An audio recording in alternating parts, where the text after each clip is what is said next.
We're live and in action. Are we on? Are we on? Are we on? Well, anybody's new here? Come in, have a cup of coffee, uh, get a soda, come in, hang out with the Truth Serum. We talk about some things, mob stuff, and U.S. Supreme Court rulings. So thank you for the support. Thank you, Jesus. And we have a real big show. So come on in. The water's fine. And I was thinking about a story. I said a lot about my Godfather, and you try to cover, candy coat some things, and he's dead. He did a lot of work. He did a lot of work for the families, for the Colombos. He did his own work for his own thrill, and he was best friends with my father when I was born in Brooklyn, and he became my godfather. And it helped me a couple times when I made a couple mistakes, as most of you already know. For the new people that come in here, thank you for hanging out with the Truth Serum. I put in the thing in the thumbnail, the most dangerous serial killer, the world, or the mafia. It doesn't just have to pertain to the microcosm of the mafia. It could pertain to just being innately born killer, that it's just like you're a predator, or whatever your thinking apparatus or your psychology is, that you just could kill for many different reasons. And I put Sammy the Bull Gravano. He wasn't like Sammy the Bull Gravano. A lot of that stuff was structured kind of stuff, a structured hit. But then Sammy could give an order, or that he could give an order. Well, when all that gibberish cleared in some of these families, it was my godfather that got the order, Mr. Brossman, God bless. So he could get the order. When he was young, running around the streets of Brooklyn and other boroughs here and there, he almost killed. There was a guy from a crew. How you doing, Elias? There was a guy. Look at this. Look at this, folks. I know I drag the stories out. I know. Look at this. We have fun. I'm auditioning for American Idol. All right, let's put that down. When my godfather was younger,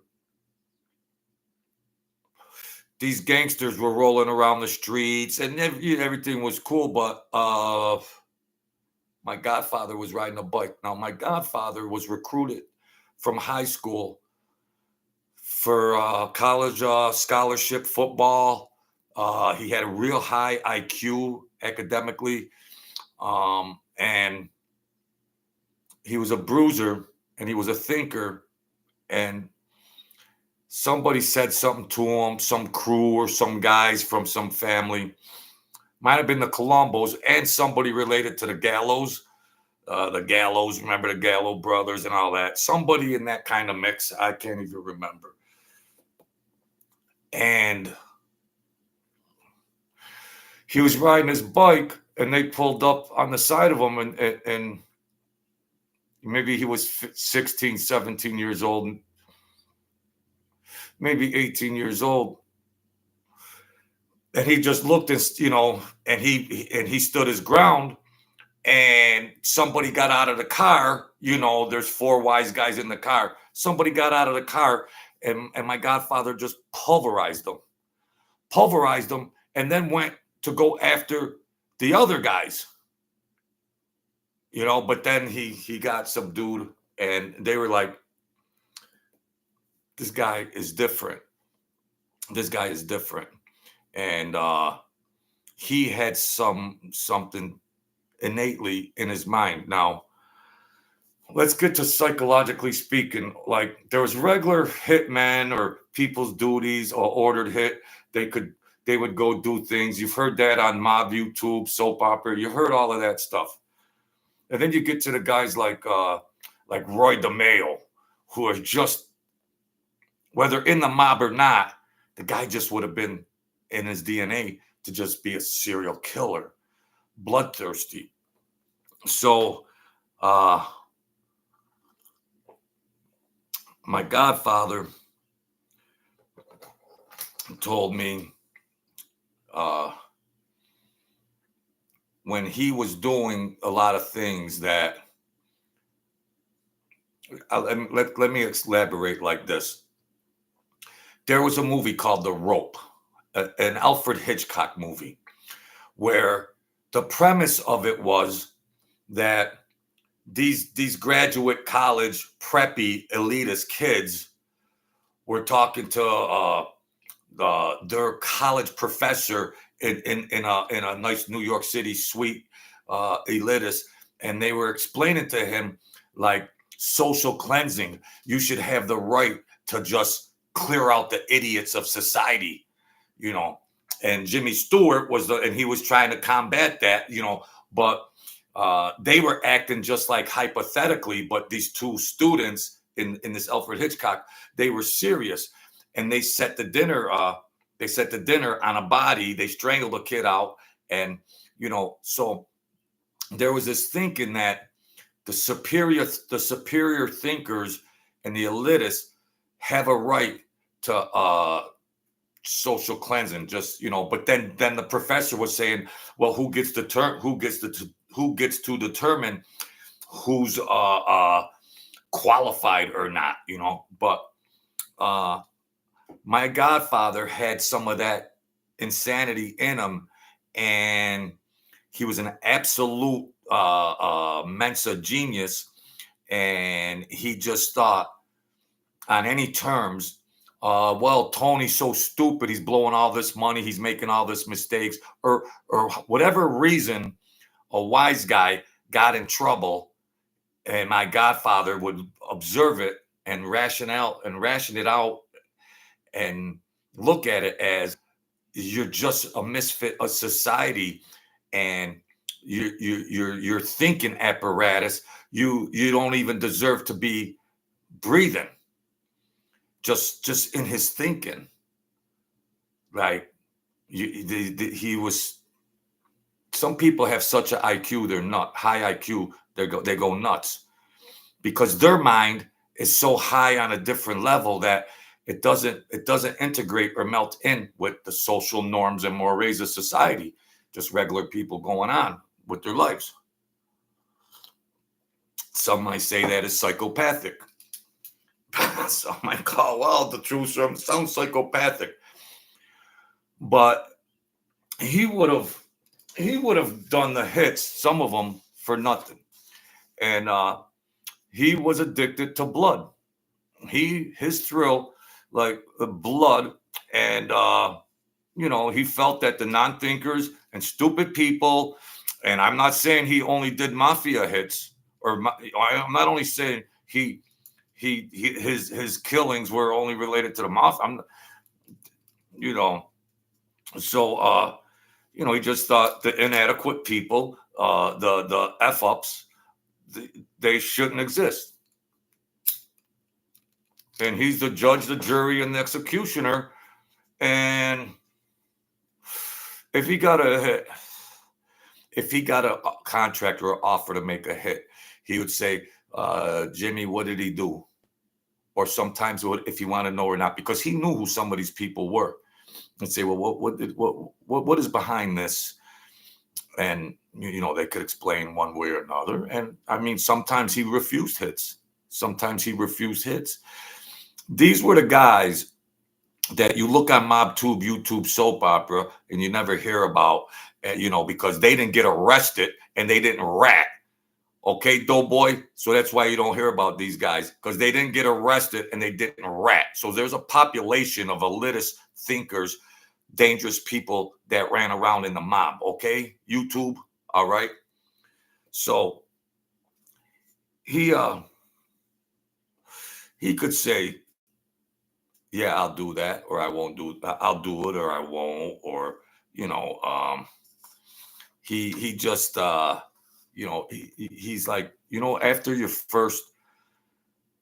violence of assault or make almost killing a guy, or then I used to grill him and ask him questions older as a senior citizen, and he was very, very intelligent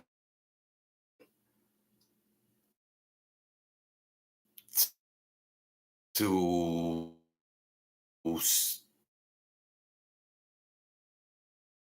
put it like a person could kill somebody in that, and it go ahead, Spectrum. Go ahead, Spectrum. Raise your rates, you communists. Hold on one second. Look at this bullshit. They can do some violence traumatically, or it can affect them indifferently. I want more. I want more. I'll do it for free. I'll do it for free. Or if they're rolling around doing something and somebody steps out of hand, smash, smash, smash. So there's different levels. Like when a person is exposed to that, he didn't think twice. They came with him with something. Maybe a year later, they came with him. They knew who he was. They came to him and said, "Hey, Mickey, you want to do this or that or whatever?" Sure, sure. Well, what's behind it? Well, the guy did this. Yeah, yeah, I'll do it for free. Give me whatever you want. But then after that, it cost. It cost. And also he was around. He was around a lot of things, and sometimes he was the bodyguard or protection if something was going on. He he would more or less keep an eye on something if something was here going on here or there. But he also robbed them too. He would rob them too, and it would be a mystery. It would be a mystery of you know he could plot so good, and it would be a mystery. But you know you s- he just once he killed, he just had the innate DNA and the behavior that he could sleep like a baby and just kill as as it was nothing. He didn't get traumatized and things to that nature, or he would tell me stories so nonchalantly, like he was telling me what happened in a football game, and I'd go, what?" And he was soft spoken. He'd go, "What's the matter, Jojo? What's the matter?" Like, what are we talking about here? So blasé, so nonchalant. It's just like, what are you talking about? You know, and he felt superior. His thinking, he was so sharp. We watched Jeopardy one time. Remember Jeopardy? And I thought I thought I was gonna embarrass him and answer most of the questions. So I was just gonna play it off. And he was answering questions left and right. This I was like, where did he gain this knowledge? What he his thinking uh was it was different. His thinking was different. And um, like you got guys that are hit like Sammy the Bull Gravano and whatever. So they are like traditional mafia hitmen, traditional YouTube mob tube soap opera hitmen. But then you got guys that are in a different class of and oh well, the Truth Serum. We never heard his name. like the armchair doughboy and his other boy over there or whoever, because guess what? Not everybody ratted. So these aren't household names, you numbskulls. These ain't household names. These are guys that were thinkers and they got away with it and they didn't rat. Well, he did some crimes, but minor crimes where he went in and out, but not for murder. Not for murder. Mm-mm. No. He had a good batting average. So you don't see that. Hey, Super Lex, what's going on? Smash that thumbs up. Brossman, Elias Burns, EB23, Wyatt. Super Lex, smash that thumbs up. Thank you, folks, for coming in here, helping me out. I was thinking about that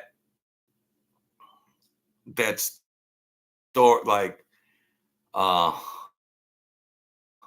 was actually thinking about Roy DeMeo,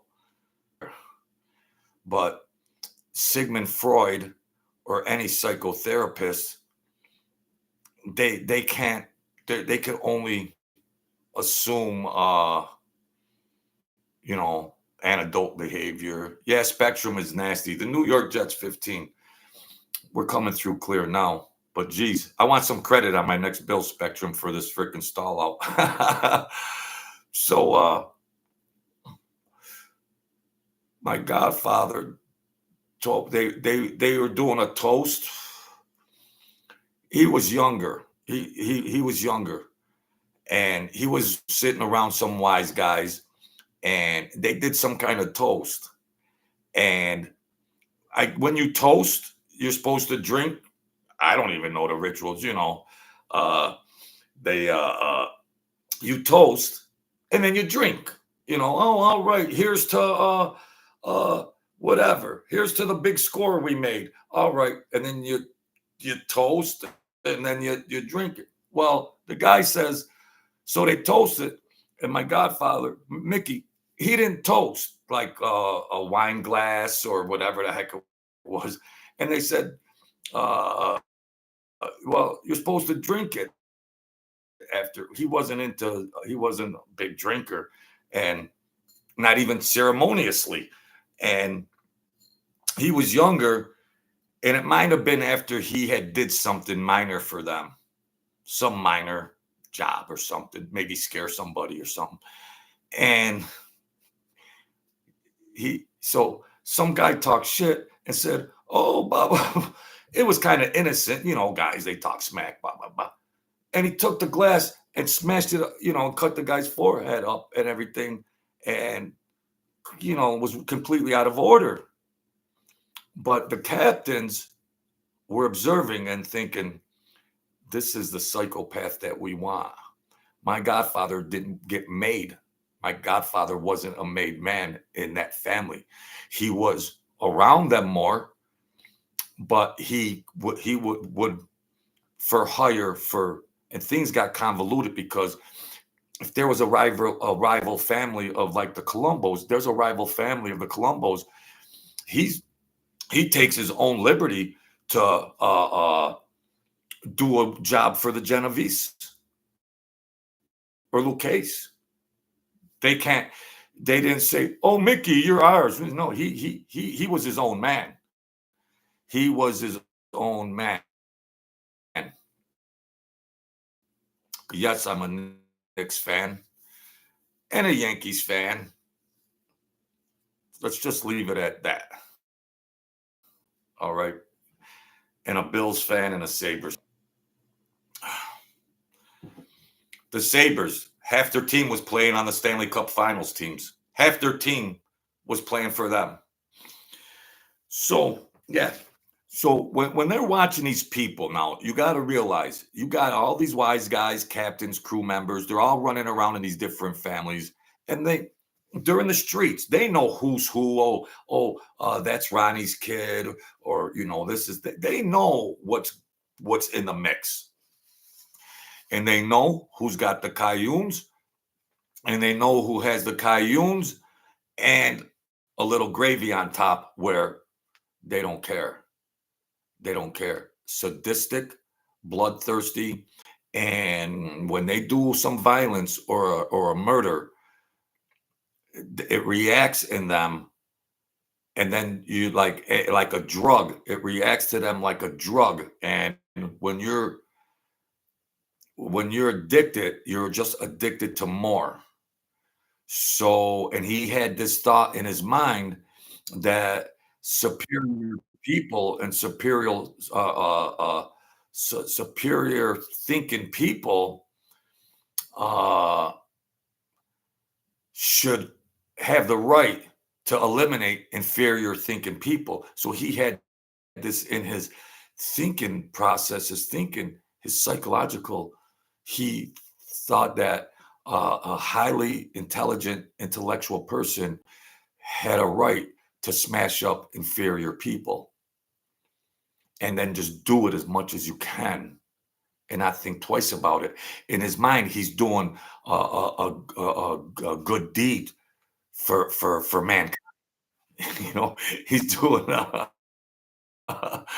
he's doing a good deed. You know, so that is just a little insight on. And I got some other stories.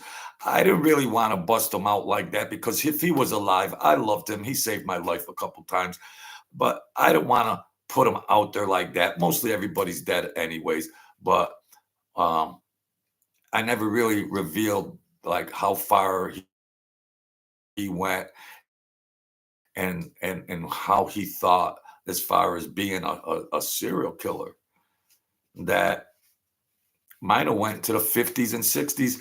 The count, just like 50, 60, 70 people. Just morbid, huh?